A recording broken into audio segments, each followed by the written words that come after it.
on silent? Yep. Silence my watch.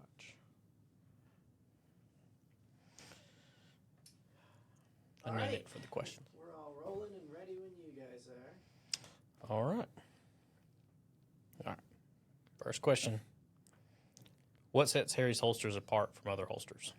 So I think the biggest difference is the amount of time we put into the design of the actual holster. There's very few companies out there that are designing stuff that's not just generic. Most companies take a 3D scan or take a basic model, put some very basic blocking on the holster or on the gun design, and they go with it. It probably takes them 15 to 30 minutes to design a holster from the ground up if they have that gun already in a base model. Whereas us, we're probably averaging anywhere from 12 to 18 hours per design. That's because we have a lot more organic shapes on the holster that actually fit with the body, so it makes it more comfortable. And I'd say that's really what sets us apart the most over other companies.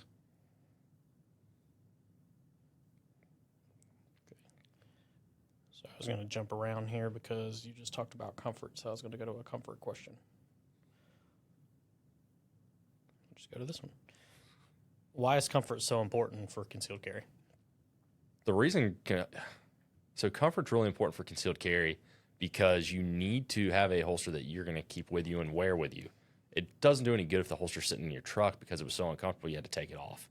I know a lot of guys that in the past they have a holster they take off, they put it in the truck, they use those stupid magnet things. If you get in a wreck, the gun's more likely to go flying back. It's not going to be secure on your body where you have accountability for it at all times. You know, if you have a deadly weapon, you need to make sure that you have control of it.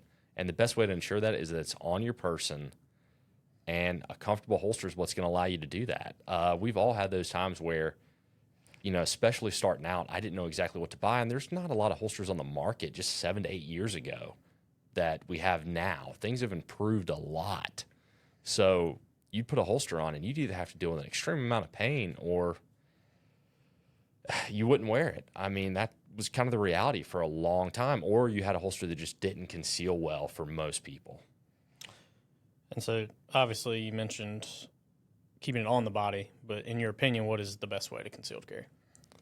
I think inside the waistband for most people, and there's always going to be exceptions. Like there's some guys, if you're an older gentleman, you wear a suit every day and the cut of the suit isn't more modern, you could get away with a shoulder holster. That 99% of people that wear a suit, though, can't because the cuts are much less generous than they were, say, in the 70s and the 60s. Inside the waistband works the best for most people. It's the most accessible, most easy to keep secure. It allows you to carry a gun that you can actually fight with versus something like a Ruger LCP you throw in a pocket that I feel safer with a pocket knife than that gun. But I think IWB carry for most people works the best. There are options like ankle carry, but again, hard to access in most situations. In a fight, it's hard to keep secure because your hands are further away from it. Takes a lot more time to draw, and if you are carrying a heavier gun, your chances of long-term injury at ankle carry are much higher. That's another thing about inside the waistband. Your body, your hips, everything is set up for people to carry there and support the weight of the gun. A lot of people don't talk about long-term injuries. That's a major issue when you're adding extra weight to your body. People that, carpenters that carry a tool belt, they have a hammer on one side. If they have their weight distributed more on one side, they're going to build up muscle mass and everything else on another part of their body to counteract that. So you got to look at the long-term play and say, hey, what is not only going to affect my safety at this point in time, but what's going to affect my long-term health based off how I carry? Some good points. Since the Ruger LCP is not your everyday carry gun, what is your everyday carry gun right now? So I'm kind of cycling back and forth between two, depending on what I'm doing.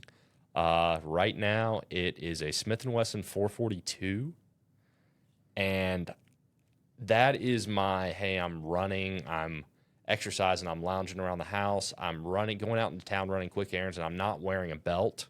I'm wearing just like Lululemon shorts and a T-shirt type gun. And then normally when I'm dressed like I am right now, it's a Glock 48 and an Infiltrator holster. The other one I'm carrying the Icon 2.0 holster. But the Glock 48 is stippled by a company called Allen Stippling out of Utah. I sent the frame off, had that work done. And it was milled by a company. I believe the guy's retired. I think it was L&M. I believe the company's name was L&M. He used to do the OEM work for Suarez Tactical, but he milled my Glock 48 for a regular RMR. This is before the Glock 48 MOS was available and before there was a lot of aftermarket options for red dots, before the RMR CC came out or any of the Holosun 507K, the little thin optics. So it's a solid gun, and I keep on saying I'm going to change out to something else, but you know what I carried before. I carried that Glock 19 that had the ATEI slide on it forever. And while that gun is great, it's just a little thicker, a little more. I have a lot more leeway with this. I can't shoot it quite as well as the 19. Cerakote job was terrible. Just a That little wasn't interjection. Cerakote. It was actually the same finished Glock used, Okay, but well, it didn't come out the same. it did not come out the same. It was not great. So elaborate a little bit on revolver or semi-auto and why. So revolvers, there's definitely a little bit of nostalgia in the reason I carry. You know me, I like old stuff. I'm always sharing it. Like, I've got buddies that are into cars and stuff. I'm not really a fast car guy, but if I did have a fast car, it'd be like a classic C1 Corvette. I love the Mercedes SL300. I like old stuff. Always have. Chris Craft boats, or something I really like. And the revolvers kind of go back to those eras where I feel like styling and design was just an awesome thing. But also revolvers are incredibly easy to understand the basic mechanics of. If you don't know a lot about guns, or a revolver is an option for either a pro or somebody that knows very little. It's not really for that middle ground. And if you get into a fight where, like a real fight, people want to have these ideas of, hey, I'm going to quick draw against this guy or whatnot. You do not have the illegal ability in most cases to do that.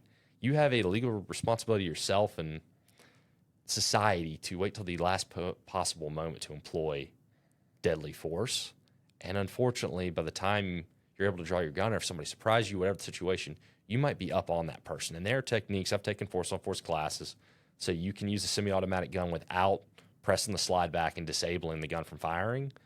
But with a revolver, you can just shove that barrel in and do what you need to do.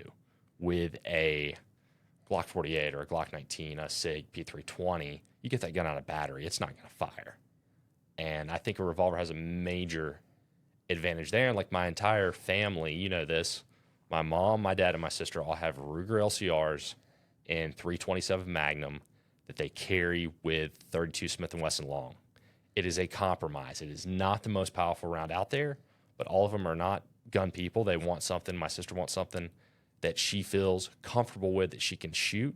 She understands the manipulations of the gun. I had her mess with a bunch of semi-autos, everything before she settled on that. And she's comfortable with it. She understands how it works. She can use it safely. Doesn't take a lot of strength to operate a revolver from a manual of arms standpoint. You can unload it very easily, load it easily.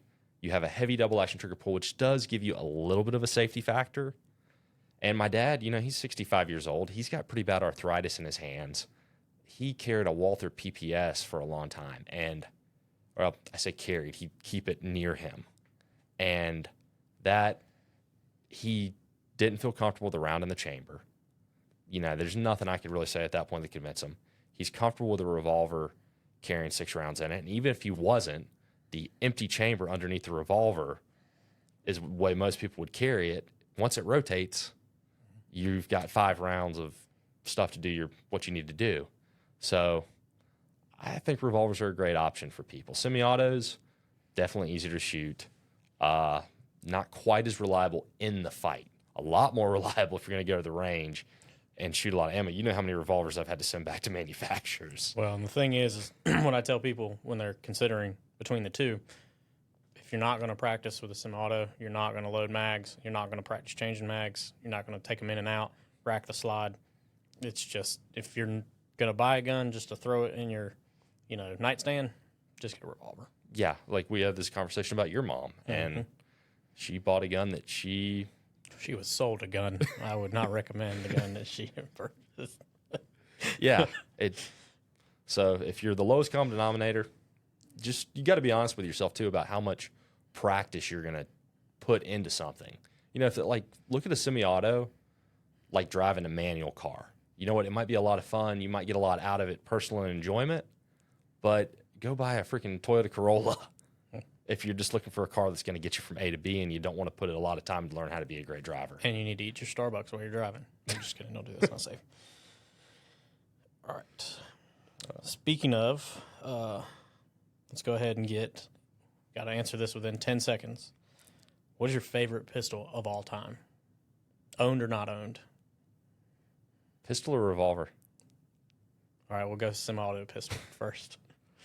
I'm probably going to have to go with, dang, man, you're making this hard on me, aren't you? Yeah, come on. You can't think about it too long. Glock 19. I hate to be that classic. boring. It's classic. All right, we got to know the revolver now too. Now that you brought it up. Revolver would be a Korth 357 with a 3-inch barrel. That's pretty strong. Yeah. Pretty strong. All right, let's get into. Let's see. I already know the answer to this, but IWB or OWB and why? So IWB for most people, it has a lot more advantages than people think. And the biggest advantage it has is weight distribution. So when you have that gun carrying an OWB on the outside of your waistband, that gun is further away from your body. It's pulling on the outside of your belt. It's getting less support from your belt. And comfort-wise, IWB, if a holster isn't designed properly, and even if it is designed properly, you're going to feel it a lot more in your waistband. But when you're carrying it all day long, you're going to kind of forget that feel of the holster itself. But what you're going to notice is on your other hip, the counterweight of the gun is going to pull that belt into your hip. And over time, if you're carrying OWB, that gets a lot more uncomfortable. Now, you can throw a mag pouch or something there to counteract that. But also concealment-wise, IWB is a lot more concealable than OWB. So I think IWB for most people is a better option. Yeah, I agree. And as somebody who carried OWB, your concealment options are limited there, especially in the summertime. Well, and it also depends on your body type and how you dress, what your clothing's like.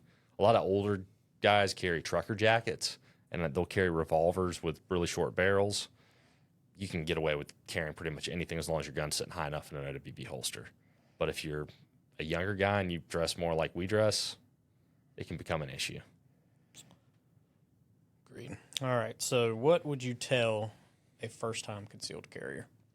The biggest thing I tell a first-time concealed carrier is get your gun, unload it, get your holster, wear it around the house a lot to figure things out. Do it while you're eating dinner at a table, while you're laying down on the couch. Keep that holster and wear normal clothes. Like I personally have a tendency to dress differently in the house, meaning, just athletic shorts and more comfortable clothing. Most people probably do, yeah. Throw on your jeans, throw on your regular shorts, and wear it like you would out in public, because you're going to learn a lot about concealment and comfort. Like moving the holster a little bit to the right, a little bit to the left might make a huge difference for both comfort or concealment. And you don't want to be discovering those issues when you're walking through the grocery store and you realize the sweet little old lady asks you to please lift something off the top shelf, and you can't do that because you got to figure out, hey, what can I get away with this shirt? How do I need to articulate my arms or whatnot to reach for that item? Because if you reach like this, your shirt tail might lift up and they see you have a gun. That's not what you want. You don't want to scare the little old lady you're trying to help, which granted, where I live, they're probably more likely to say, my grandson has a gun just like that. But it just depends. All right, a little segue into, I guess, manufacturing bit. What's the one thing you wish your customers knew about holster manufacturing? I really wish they knew the time it takes to design a model and the cost. Most people, I do get emails fairly regular like, hey, can you make me a custom holster? That custom holster would be a 5-figure purchase price for them. And that's actually not with a lot of profit built in for myself and the company. It's just because we have to get the guns, which aren't cheap. You have the whole regulated issue with them, and people want lights, everything else. So whatever combo they want, you have to go and purchase those. And even if you didn't have to purchase them, you still have to scan them. You have to design a base model, which takes about as much time as a holster to really get it down right. And then you have the cost of the materials to machine, the prototype, I think the prices have come down a little bit. We're still running off a pretty large batch we bought, but HDPE for our prototyping molds, $35 a piece during the height of COVID. And we're still running off that batch. I think it has come down a little bit, but we hit multiple oil whammies in 2020 with hurricanes, snowstorms, political stuff, everything. So the price of plastics went way up. And I really wish they kind of understood how much effort and also design limitations. You'll get customers that be like, why didn't you do this? Thinking that we're kind of stupid for not doing it sometimes. And it really comes down to we have to work around the shape of the gun, not necessarily the holster. Like, we look at guns in CAD, and because we're putting certain features on those guns for the holsters, we look at it completely differently than when you pick something up in the hand at the gun store, hanging out with your buddy at the range. There's a lot of limitations that the guns give us with design. Which makes sense. And of course, they're going to want the quality and basically they want you to do the R&D, but the R&D takes time, money, effort, etc. The R&D takes a lot of time, money, and effort. And then things like lights. So I was talking with a buddy of mine today, or a couple days ago. He's a manufacturer, and they're working on their light bearing holsters. They came up with an issue that the manufacturer who made the lights had like 4 different versions or 4 different specs for the light. And that majorly affects fitment, but there's nothing. If you contact the manufacturer, they said, well, we haven't changed anything. And they're sitting there with calipers going, we got multiple different measurements on these lights from different periods. Yeah, and two, talk a little bit about the retention between, obviously a gun and a light-bearing gun, because don't they the retention's different? The retention's different. So, like on a regular gun, if you have like a 1911, something with a thin metal trigger guard, it's got a sharp edge. The retention's going to be much different than, say, something like a Glock or a Smith & Wesson M&P, which has a fairly rounded edge on the inside of the trigger guard. So, like the Smith & Wesson came out with their aluminum M&P frame. Technically, those will fit in a regular holster. The retention is going to be completely different. So you really need to design the holster around that aluminum gun because they changed trigger guard. Same with the SIG P320 and the AXG series. They changed just enough of that trigger guard that it will work with some holsters, but not all. It will not work with our holsters unless it's on a wild end of one spec. So that's what you have to take into account. And then now, light bearing. Does the retention on light bearing guns, is the light the retention point, or is it still the trigger guard? Most modern companies, it's the light. Some of the older guns, what they'd actually use is the ejection port. Okay. So that's why you see some of those older holsters where it's formed in and people complain about really bad slide wear because you got a lot of carbon and stuff near that area, and that will build up dust, debris. And so if your lights have different specs, then of course. And when I say lights have different specs, I'm talking about like the TLR7 for the Glock 43X48, the TLR7 sub actually. I'm saying that one light has different specs. I'm not just saying all the difference of the 4 models of TLR7. That's rough. Yeah. Speaking of custom holsters, does Harry's Holsters plan to offer holsters in colors? We might do maybe in the next 5 years. That is definitely not an immediate. Putting you on the spot. Yeah, the manufacturing side of it, I used to do custom colors, and the problem is you'd get emails. I had a little check button on the product page that said, I understand this product has a 2-week lead time. Do you know how many emails I got 3 or 4 hours after an order was placed asking why that order had not shipped? Oh, I can imagine there was quite a few. A lot of those. So there's the customer service issue. Then there's the issue if you get a holster in process, somebody wants to cancel their order. They're saying, well, you haven't shipped it yet, so you should be able to cancel. When the reality is their holster's 75% complete. So if we do custom holsters, I really want to be able to ship them within 48 hours for 2 business days. That would be the ideal, and we don't have the manufacturing process set up for that. It takes a lot of time too to stock all the different colors, get that right, have a system in place. And some companies, if they're practicing lean manufacturing, they do everything made to order. Harry's Holsters, everything is already made. It's shipped out of our fulfillment warehouse in DFW. So it's a lot more complex to add custom color holsters. Now, we might do some limited runs of something, but I don't see us doing custom holsters anytime soon until we can change the manufacturing process up to make sense. Makes sense. So obviously you're a Kydex holster manufacturer. That's your primary material.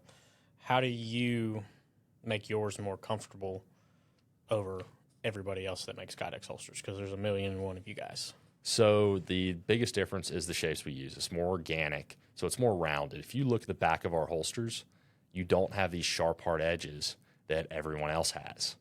And I think a lot of people really design holsters for Instagram pics. So having these sharp, really clean-looking edges is awesome for pictures, but it's not awesome when you're wearing the holster. You know me. You know, at one point I had a significant budget set aside each month to buy other manufacturers' holsters to test them out.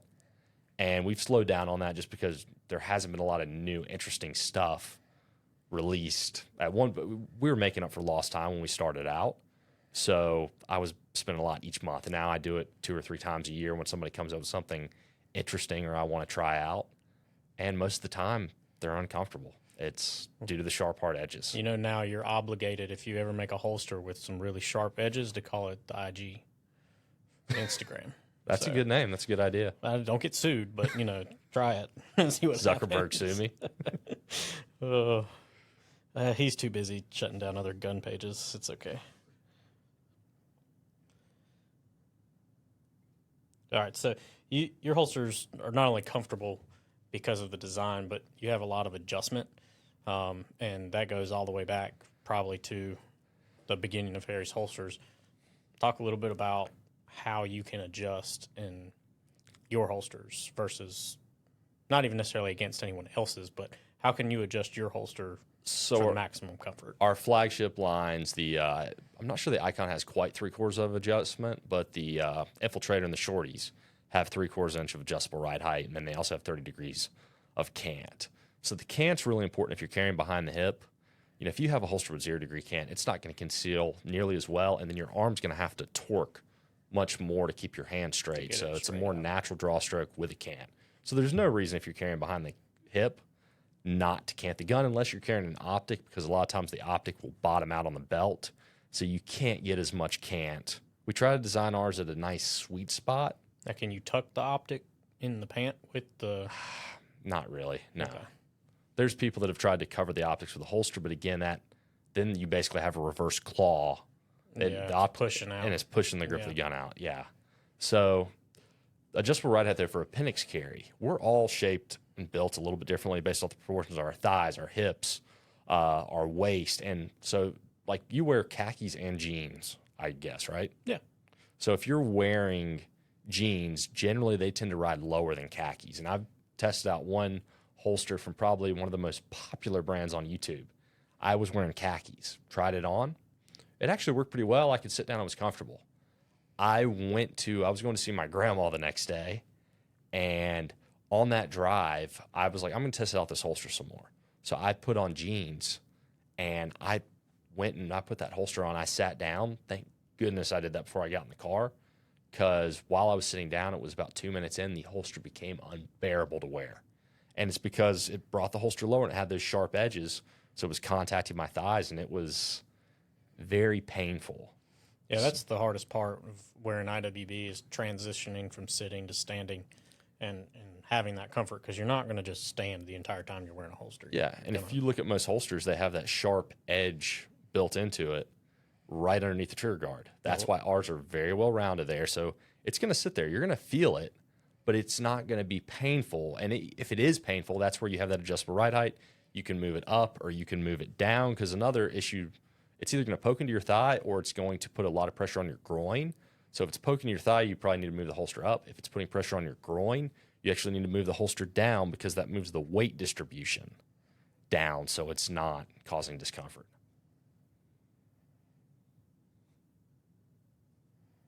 All right, I'm going to dive into a little behind the scenes, because I know a little bit more about your stuff. Is it possible, and is it coming, that there's a universal Not necessarily holster, but on certain aspects like light bearings, is it possible to have a universal holster for models? We're still looking in that. There's a couple companies that do it, and unfortunately, the two most popular are for IWB anyway. It's like carrying a cutting board in your pants. That's very wide. It's a very wide. Because again, designing all these different holsters, the SIG P320 is a massive gun from a building a holster standpoint, and it's a lot larger than most of the other guns. But the guns really fit into two size categories. You've got like Glocks and CZ-P10Cs, and then you've got pretty much everything else in the middle, minus a select few HKs and the SIG P320 and the SIG P226 series. So you can actually get pretty dang close with a semi-universal fit. So expect us to be coming out with probably 3 different sizes of universal holsters, maybe 2. But if you're not carrying a SIG P320, you probably want like the size 2, what we'll call it the middle size. That'll cover most of your options. The universality of it with Kydex, another thing I don't like about most light-bearing holsters is they have the retention down by the light itself. So that creates, again, near that thigh, you really have to push that gun more center line. That works well for some people, doesn't work well for a lot of people. So we're looking at ways that we can still use Kydex to make the holster, but have more rigidity and not place those adjustments for the retention right by the light itself and move them up a little bit further. So it makes a much more comfortable, streamlined holster. Well, I think that pretty much exhausted most of my questions. Let me double check. Is there anything else you want me to cover? You just want to keep that live. We'll go for about another 10 minutes on me and then transition to you. All right. So we've talked a lot about, obviously, concealed carry in the holster itself, but what about what kind of belts can your holster support, and or what kind of belt do you recommend? So belts are something that are very important. Like back in the day, a lot of guys carried OWB, and they're carrying 1911s. So those guns are pretty much all over 40, getting close to 50 ounces with a loaded magazine, whereas now we went to everybody carrying a Glock 19, which was around 35 ounces loaded, and now we're down to the SIG P365 XLs. Even the SIG Macro is a lot lighter than the 19. You've got SIG P365s, Common, the Hellcat, all these really small light guns. So you really don't need that stiff of a belt. You need something that's secure, but a little bit looser belt is actually going to be more comfortable on your hips. It's going to conform to the shape of your body, whereas these stiff, really rigid belts are just going to hit like 2 points on each of your thighs or each of your hips, and it's going to put all the pressure right there, which makes it really uncomfortable. If you're carrying a heavier gun, I like the Mean Gene leather belts. I mean, I'm a fan of Mean Gene. Magpul makes their Magpul Tejas belts, which they make them both in just a biothane, which is what they call their synthetic belt, and then they make them with leather and the synthetic liner. That's a really good option if you're looking for something you can find in a gun store or order off Amazon. But it's not going to be great for your smaller, lighter guns. Like I'd say that's for Glock 19 and heavier options. I've been wearing a Mastermind Tactics belt that I forgot the name of it, but they use it for carrying without belt loops. It's got this little rubberization. I've actually been wearing that with my jeans, and it's very flexible. I found it's a great belt, very comfortable to wear. So going on a little bit about comfort, you constantly see companies selling wedges. You sell a wedge. Tell me what a wedge is. Do you recommend it? What's it for? What's it do? So a wedge is a device that sits on the back of the holster. There's a couple different purposes for wedges. In some cases, they help with concealment. In other cases, they help with comfort. They rarely help with both at the same time, but they can if it just fits your body perfectly. They're normally made out of foam of some sort. There's also like Mastermind makes their pillow wedge, which they stuff with like some sort of synthetic, like what you find in a cheap pillow. Then you have feathers. Feathers are what you find in cheap it's pillows. It's not feather. That would be terrible. It'd be a terrible design. Yeah. Well, whatever, it's just that synthetic feeling. But you've got a lot of foam options out there. Some people have wrapped it in like a wax paper type situation, which is kind of weird, like a coated vinyl. We're looking for comfort. I'm not looking for wax paper. Yeah, it's a weird. It's not wax paper. It's like a vinyl paper. Still, Yeah, out. I'm not a fan of that design. Like the wedge we have is very soft. It's only meant for comfort. It's not going to provide you any extra concealment, but it's meant to be used with our holsters, which don't need the concealment lift because of the way we've designed our wing. So that's my next question. All right. So I'm gonna let you go into it if you want. All right. Go ahead and explain the wing. Yeah. Well, I'll finish up with the wedges though. There's companies that also do built-in Kydex wedges, and those I've seen one company, and that's Tenacore. They're the only ones who have done halfway decent job with it. And even then, you talk to people long enough, it's not the ideal holster for everyone. And I saw Jeff, the owner, post a video of his personal carry setup. He was wearing a teardrop foam wedge with a one of his holsters that doesn't have a built-in wedge. So I think the fact the owner of the company is doing that probably shows that's a superior solution. They're probably doing the built-in wedges for contracts where they want as simple of a holster as they can get with as little in the way of moving parts. They're attached with adhesive, correct? Correct. So I mean, it could wear and come off eventually, but and not great for law enforcement or military guys. Yeah, obviously. Yeah. So what do you want to know about wings? What are they? Why do you need them? Do you need them? Do you have them on your holsters? Yes, all of our holsters right now have them. They're primarily designed for appendix carry, but the way we design this wing, it actually works really well for behind the hip. I've never been able to conceal well behind the hip without wearing like a shirt that's 2 sizes too large. And the current crop of wings, because of how they're designed, they're built into the wedge or built into the holster. They're really streamlined. It's easy to tuck it into behind your hip, and the belt interacts with it in a way that it uses the wing to push the grip of the gun into the body. Now, a wing is going to make your holster feel more bulky, and most wings out there are bolt-on wings that just attach to the holster. Some of them have kind of some sharp, weird edges, and they get caught on your waistband. They're hard to get on and off, and again, they can cause discomfort because of how they sit with your body. But for concealment at appendix carry, 98% of people are going to need a wing unless you're just carrying a much smaller gun than what their body will fit. So I can't suggest wings enough, but I do think they need to be designed right. Now, if you're carrying behind the hip and you've got wide shoulders, just canning the gun, you don't need a wing. But for most of us that don't have shoulders that are much wider than our hips, a wing is definitely a plus. I got locked down.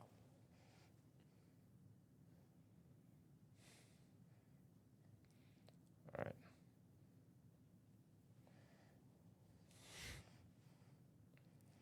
Already covered that.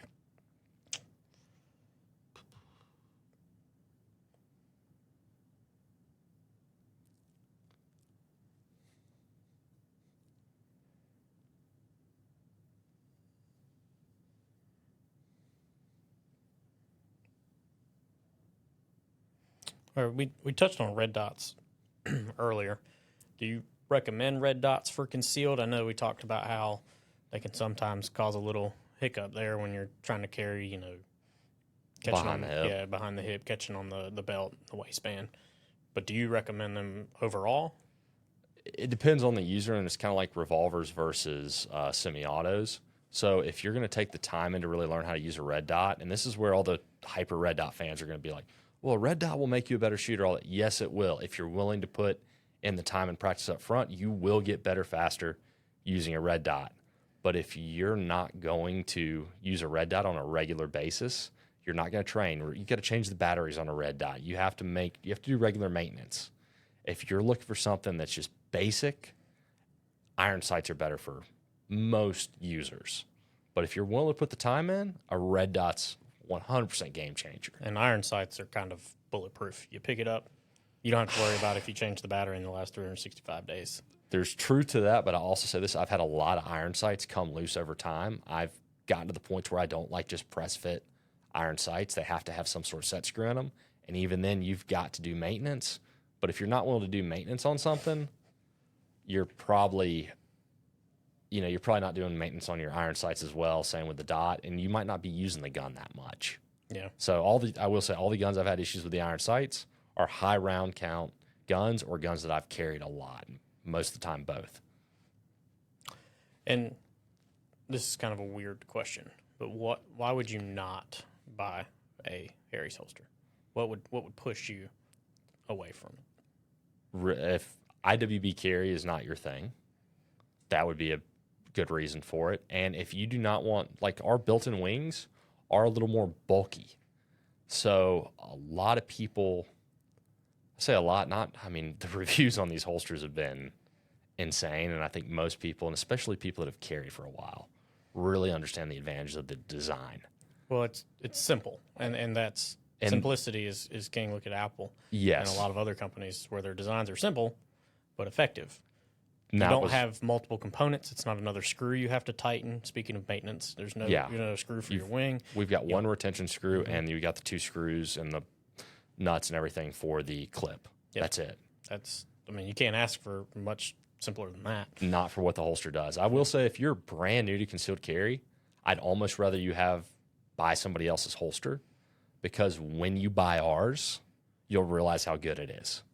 That might sound arrogant, but it's the hardest thing to deal with customers that don't know what they don't know yet. It's kind of like buying the Camry before you buy the Ferrari. Yes. If you buy I'm maybe not comparing exactly, Well, but you get the depending on point. what you're trying to use, the Camry might be a better car depending on what you want it for. That's fair. I don't want every day to drive a Ferrari, but you know what I mean. So. Well, Yeah, we want to transition to you. yeah. If you want to, I don't know if you want to cut it in half or. Yeah, I can stop it there, so it's just easier. Yeah, because it'll be